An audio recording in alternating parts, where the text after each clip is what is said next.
Alrighty, we are back in action. In between episodes, I looked at a walkthrough. It gave me a few pointers as to what to do. So there's some money hidden here that we can use to buy weapons to enhance our characters. So that's exactly what we're going to do. Apparently, the music in this spot was also reused in one of the Digimon DS games later. It doesn't mean anything to me, but the review I was watching, or the walkthrough I was watching mentioned that, so I thought I'd, since I'm already borrowing the gameplay, I might as well borrow the dialogue as well. I mean, I'm not borrowing the gameplay 100%, just a general idea of where to go. I didn't just deadlift the video. This gameplay is 100% authentic. You can tell because it's terrible. Okay, so our next objective is to buy some weapons. There should be a place for that shortly, somewhere in the vicinity. Certain weapons are only compatible with certain characters, but as far as I can tell, you can't really see that until after you buy them. I noticed in the walkthrough you could see that before you bought them, but it didn't display for me for whatever reason. I don't quite understand that. Maybe it's just an emulation thing. And yes, this is on an emulator. I'm not even trying to hide it. This isn't an authentic copy of Digimon World 2? For shame! Okay, we've got some basic health items. We can come back to that later, because right now we're looking for something sharp and pointy. Okay, here's the armory guy. I guess you had to talk to him twice to buy weapons, because why the hell not?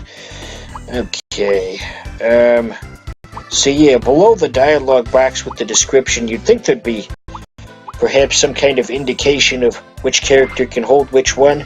So I took a guess on the spear, and unfortunately that one only applies to Patamon. See, now it shows us, which is still an improvement with Patamon's stats, but it's not gonna quite be enough, as you'll see soon enough. Okay, so we've got our weapons, and let's get something, just a little thing to hold us over. I like those floppy disks in the background. I guess those were still kind of relevant at the time, even though this is supposed to be taking place in the distant future or something.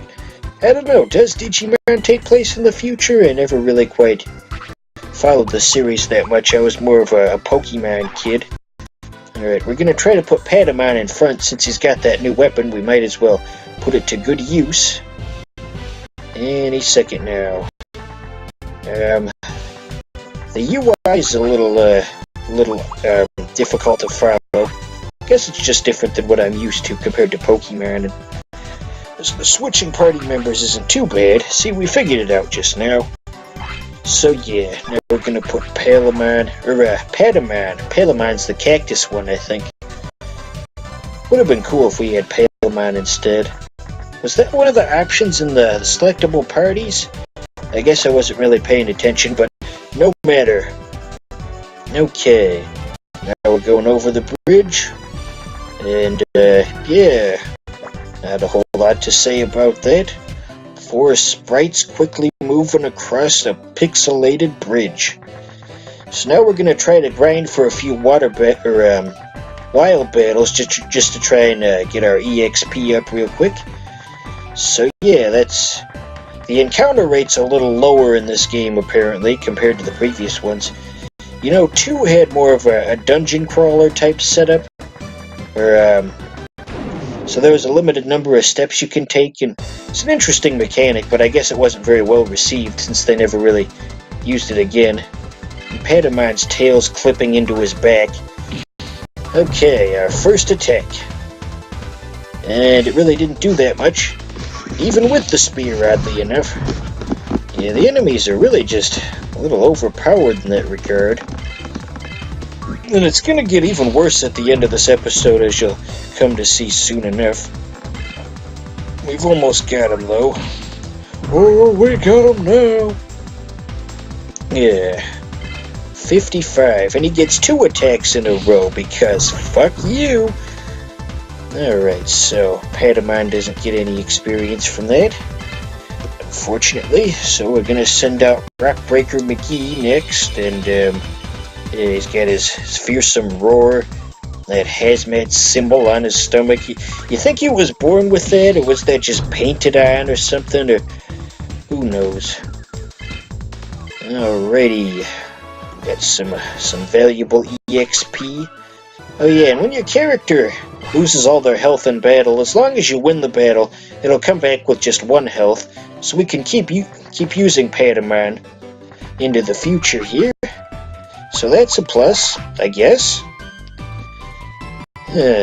I'm pretty much out of things to talk about at this point. In a second here on the map, you'll see like a lion-type character who runs a gym that you can use to train your Digimon, but I don't think it's train in the traditional sense like gaining experience, but you need points to enter the gym, so it really doesn't matter. Okay, I guess we don't get the chance to see the lion guy again, but if you really care that much, you could just rewind the video. Alright, we're going this way, because that's what the guy in the walkthrough did. These levels are all very poorly laid out, but I think I already said that. Plug Cape. Who comes up with these names? What's with these weird holes in the ground? An owl in the ground. Okay, so things get kind of weird here. He's supposed to be giving us different dialogue. See, the thing that he just said seems to be as if we already talked to him. That was definitely the second half of a statement, so I'm not sure if that was just a bug or something, or an emulation error that caused him to give the wrong dialogue. Okay, this guy is overpowered as fuck. Watch this. Single attack, 444 damage. So yeah, we're clearly not even supposed to be in this part here. He just did 4 times my total health in a single move. We'll try to fight him, but it won't make a difference. So here I didn't get a chance to attack, but he dodged it, so it's okay, I guess. We've got tech moves that we can use that are supposed to be more effective than the normal ones, but it's not going to make a damn difference here. Okay, tiny little fireball. See what that does. And 46. Maybe we'll turn things around. Okay, see how much damage we take from that. Ooh, 819. Okay, can somebody fucking explain to me, somebody who's familiar with this game, why it's so easy to run into characters that are just vastly more powerful than you this early into the game?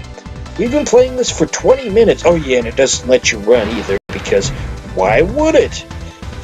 This is such bullshit. Clearly we weren't supposed to go here, but oh well. Well, that's part of Digimon World 3 anyway. I apologize for this grossly incompetent gameplay. I do what I can. Okay, let's turn this off. Escape to a world of enchantment. Run with the wonders of nature. Swim in our crystal clear waters. See things you've never seen before in the complete Super Mario world. With 78 levels, it's Mario's biggest adventure ever, now on Game Boy Advance. Come, spend time with us. Rated E for everyone.